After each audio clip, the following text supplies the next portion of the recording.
izinkan saya menyampaikan terima kasih karena acara hari ini atau kejuaraan nasional Race Track Makassar Motocross tahun 2022 adalah bagian usaha IMI bersama pemerintah Kota Makassar dan seluruh pihak, karena memang pemerintah kota sangat concern untuk menyalurkan bakat-bakat, menyalurkan energi bagi anak-anak muda.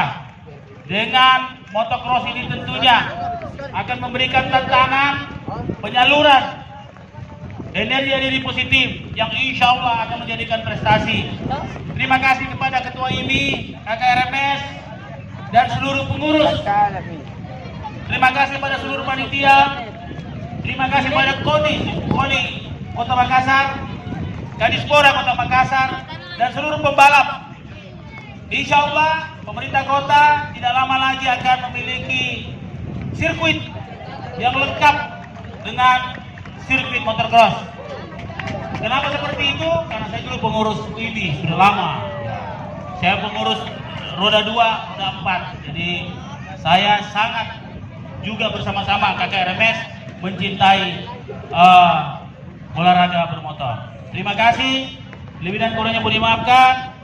Prestasi mutlak, persahabatan abadi. Terima kasih.